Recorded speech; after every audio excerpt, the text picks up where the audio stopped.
Chefs of Reddit, what are some red flags people should look out for when they go out to eat? Sick wait staff. If restaurant owners encourage their wait staff to work while sick or don't help to find a replacement, you can count on getting sick too. It's not just wait staff either. I've worked in the industry as a chef for close to 7 years now. In my times I've worked with chefs who are borderline on the brink of death and still working. I hate this mentality with a passion, as so many chefs think that it makes them tougher. Calling in sick is for the weak. When in reality, you're a hazard to your colleges and customers and you're not working at 100%, so why even show up being such a burden? Chef at my partner's restaurant came in with pneumonia and a kidney infection. Looked like death warmed over. Staff nearly had to knock her over the head and carry her to bed. Restaurants survived while the antibiotics did their magic. Some just don't know when to take a break. For my NYC people, grade pending doesn't mean that the restaurant is awaiting judgment on their health inspection. It means that they failed and are given a grace period to fix their wrongs. Like when you call someone and get a recorded message that they're checking the line for trouble. That bill is overdue. Wait, I don't get what you mean. Can you elaborate a tinge? He means the person you are calling didn't pay their phone bill and it got shut off. Oh, I didn't get the checking for trouble part. Okay, I get it now, thanks. Actual former chef here. These comments saying, don't eat whatever food on a day of week because it's leftovers, this is called utilization. Specials are just that. Things that we'd rather sell than throw out. Those of us who actually know what we're doing carefully cool down and store things so they have as much menu life as possible. Only an idiot would throw away perfectly good saleable food if it didn't sell on the first night. Yes, as long as it was labeled and dated properly. I'm always after my co-workers to put the dates on things they prep. It's so important, and so many cooks are so frustratingly bad at it. Day bags and tape labels, worst part of a sauce day. Writing up 40+ labels for all the damn containers. Currently working in fast food chic fila, we have an iPad with a label printer. Just push a button and it gives you however many labels you want. That kinda reminds me of how in my grocery store bakery, there's some items that would be repurposed once they go past their sell-by date, though in this case most of the time that meant they were dated to be sold the day they were made the day after. For instance, the French bread stayed out 2 days, then after that it was pulled and turned into garlic bread. The baguettes were pulled at the end of the day, and we sliced them into little bits before throwing them in a clean trash bag filled with butter, garlic, paprika, and cilantro. Tossed that around till everything was nice and combined, then threw them in the oven till they were kinder crouton-like. They're garlic munchies, and they're delicious. And we made the cranberry bread, which only got 2 days into bread pudding, which is apparently just kinder what bread pudding was made for, to reuse old bread. So we were constantly using old product to make new product, but like, it works well, tastes good. I was employed by a national pest control service, and the salespeople told me if the dining room is dirty or gross, do yourself a favor and walk out cause their kitchen is gonna be much dirtier. There are also roaches at expensive restaurants, the same as there are at cheaper places. It's the restaurants that don't clean kitchens properly that attracts pests and have continual problems. I was having lunch with some co-workers at a Chinese buffet, and we all saw a cockroach run across the table. I said, at least we know the food isn't going to contain pesticides. That reminds me of the time I was having lunch with my dad at one of those sushi boat restaurants where you sit at a bar and the plates go by on a conveyor belt. One plate had a roach at the front of the boat riding it like Jack Rose from Titanic. I went to an IHOP and there were ants crawling on the walls, so I told the waitress about it and she said, what? Again? She could have covered that up in a better way. I was really hungry, so I just moved to another table, but those pancakes were so nasty. I still love IHOP, but I just won't go to that one next time. That's a fancy that. Thank you. That is so fancy that it gained some Saros. Well spotted, good sir. Salt shaker. If the holes are clogged and the top is dirty, that thing has been refilled 100 times without washing. Mine gets gross after a couple weeks in the humidity. But it's little effort to wipe the tops with a dry rag every night. Wiping them down isn't going to do much. When I worked food service, we would empty all the shakers and run them through the dishwasher every Monday. Just don't use salt shakers at any restaurant where you have ever even seen the shadow of a child in. I woke up to this tip once upon seeing a child in a Wendy's go around to every table and lick the top of every single salt shaker. I now have kids and it is a fight every time we go to a place with salt shakers. They all have the urge to lick those things. If you're gluten-free, for whatever reason, please don't go to a from-scratch Italian restaurant. Please. There's literally nothing we can do to get that shit out of anywhere. Thanks to the flour, it permeates the air. See, this is what's pissing me off about where I currently work. We do pizzas from fresh and every check has one. But we offer gluten-free bases. Because sales. And I'm expected to make GF food. In a kitchen that's been pelted with flour for 7 hours. When we're busy. Fucking nonsense. Probably not the norm, but I'm a vegetarian, and at a local Italian restaurant, their vegetarian menu contains pasta al tonno. Which is tuna. Haha. Honestly, unless the whole restaurant is gluten-free, this is pretty much true of any restaurant. That really depends on the individual severity. Some of my allergies, rinsing off the knife and board is enough. Some of mine will still give me an anaphylactic shock if I consume more than a tiny bite. I'm cautious. I explain my requirements that it's a true severe allergy, not just something that disagrees with me, to the server, and if there are any questions I'd be happy to talk to the chef. I don't order anything that would have been batch made, and they would be picking out what I'm allergic to. I explained that I need the preparation surface and tools to be very clean, and if that can't happen, to let me know and I'll order something safer that's made on a different side of the kitchen or using different tools. I try not to be a pain, so I usually just order something safe, rather than them having to sanitize their equipment to tweak a dish just for me. If I'm a regular and they know and like me, they usually will go ahead and do it without me even having to ask. My most severe allergy is to bananas, so I never ever order smoothies, even banana-free ones. No matter whatever. It's just too risky. Late to this one, but as an ex-waiter, I can't stand seeing waiting staff grabbing clean glasses at the top when handling them. Same. Red flag for me is seeing wait staff do too many things and touch things they shouldn't or touch in the wrong way. At Cheddar's once, I asked the server for a lime for my water. She forgot and I asked again nicely. I promise I wasn't a jerk about it. As a previous server, I expected a ramekin with a lime in it, maybe two, if she was busy and thinking ahead. What I got was the waitress walking through the restaurant holding my lime in her hand, and she plopped it in my drink and kept on walking. I didn't drink that water. I was dumbfounded. This is fucking hilarious and so uncouth. If I put a lime in your water at the drink station, I put it in with my hand, same if I garnish a drink at the bar, but for whatever reason I would never do this at a table. It's silly that it's wrong, but it's wrong. We use the sharp tip of the knife that cuts the limes to put it in the glass at our restaurant. We have Tom's or lemons and limes, and if it's slow I use them, or if it's one drink I will, but if I'm making 9 waters with lemon, I'll just gram em by the rind and put em in. I wash my hands a ridiculous amount at work though. I keep ultra healing lotion in my apron because the hand washing dries them out so much. That's just nasty. Former health inspector here. If there's a self-serve soda machine, go ahead and take a napkin around the inside of the Sprite clear soda available nozzle. If your napkin comes out pink, brown, or orange, skip the soda. A Sprite nozzle should come out clear. If it's pink or orange, then it's slime mold. It's actually a bacteria, but that's what we called it. If it's brown, it's likely cola. But if the cola nozzle was put on the Sprite dispenser and is still brown, you know the nozzles aren't being cleaned properly. Also go ahead and look closely at the ice chute. I see green algae in those a lot. Edit. I knew someone would teach me something today. The slime mold is a protist, not a bacteria. Still not quite a mold, closer to a fungi. Almost. Microbiology is rad, everyone. Edit. Are a bacteria called S. marcescens. Neato. Edit 3. Maybe Rhodotorula. The yeast. This is likely what all my Subway commenters are seeing. Subway still bakes its own bread right. Worked at McDonald's for a few years. We were required to pull the nozzles every night for cleaning. Ice bins never, ever get cleaned. Etch. I took over managing a hotel bar, and the first thing I did was create a cleaning schedule. I had the ice well as a daily shutdown activity, and the bartenders lost their shit. Said it was too much work. So I started emptying it to assess the situation, and the whole bottom of it was a thick layer of deep green algae. I put a strainer down to catch anything not water as it drained, then showed the whole staff all the goodies I had collected, like fingernail clippings, glass, food, a screw, etc. They were absolutely horrified. Still bitched every night about having to clean it though. Edit. Now let me share the story of the rec center, bowling, pool hall, arcade, nightclub hybrid that had never had their beer lines cleaned. It took the professional 3 full flushes before mold stopped coming out. They only hired him because the return pitchers of beer, for tasting nasty, was starting to outweigh the cost of the flushing. It's not a health code requirement in this city. My parents took over a small filthy pizza restaurant, and after gutting the place, the very next thing they did was build a detailed and pages-long cleaning list. If you work in a food service type business, the main part of your job is to clean. You'd be surprised what hellish scrubbing simply wiping down things can save you in the long run. I like when Gordon Ramsay goes into a restaurant and picks up a filthy piece of moldy vegetables or rotten meat with his bare hands and waves it at the owner. You know how long a Kraft single has to sit in the fridge before it starts to mold?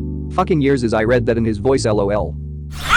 Nobody cleans the nozzles on the gun either, so no ice means nothing. And the draft line's only when someone complains about the taste, which is why bars love IPAs, cause they're so bitter you'll never notice. Literally the cleanest thing you can drink is liquor neat and bottled water. Edit. Props to the good servers and places doing their jobs on the guns. But I've also asked co-workers in old places, have you cleaned the gun? Have them say yes, then open up the gun and say, then what is this black stuff? You're absolutely right, it should be mandatory side work, and if you can't do side work, don't work on a restaurant. But I sleep better after eating out knowing I just ordered Macallan 12 and a bottled water to drink. Also, everyone is right about the bigger breweries checking their lines. But the amount of times we'd have to 86 a Belgian white or Pilsner caused oh shit, someone forgot to clear the lines last week. Well, again, I'm overly cautious personally when eating out. A lot of craft beer bars specifically publish on the wall the last time the lines were clean. Whether it is true or not is another question. Not a chef, but ex-restaurant manager. How happy is the staff? Do they seem like they like their jobs? If the staff are miserable, you're not going to get quality food or service. It's worth seeking out restaurants that treat their staff well. If they're treated well, they'll treat you well. And are they eating in the restaurant? I never got the management. Edit. That would get tons of Karens complaining to them that wouldn't allow staff to visibly eat in the dining room. When I see staff eating the food, I actually relax a little bit. Similar but less reliable than what's your favorite thing? And reading between the lines. Edit 2. I should also mention that I don't really mean as someone sitting at the bar in their work uniform ignoring customers, even if it wouldn't bother me. But usually it's pretty easy for those that have been in the industry to tell who is an employee off the clock, even if they are not super obvious. And if you're a regular, you notice when employees come to eat often when they are not working, as normal customers with a discount. If there's a funky smell that's even slightly or stronger urine-like, the restaurant probably has a rodent problem. Best to leave. Yup. Worked at a steakhouse that served incredible amazing food. Customers always complained about a funny smell. The steakhouse was, technically still is, attached to a mall that had a rodent problem. It's like living in a duplex and the one next to you has bedbugs. You're gonna get them because they're in the walls. All you can do is tear down the building or move. I saw rats often, and a handful of times they snuck out into the dining room, and we had to quickly cover it up. The final straw for me was seeing the South chef kill a rat with a big metal rod. I couldn't do it anymore. It's a shame because it's one of the cleanest restaurants I've ever worked at, in terms of dating and rotating food, good cross-contamination practices, etc., but they were just in the wrong spot. The mall has closed down BC of the rat problem, and the steakhouse is dying too BC. Now it's common knowledge amongst locals. It's really a shame because it's not even something they can control entirely, just manage. Former barista and assistant manager here. If the restaurant has a coffee machine visible, take a look at the steamer. If it's covered in white, means they don't clean after frothing the milk. Most likely they don't run steam after heating up the milk, meaning that there is residual milk inside the nozzle of the steamer, which gets burnt and generates bacteria.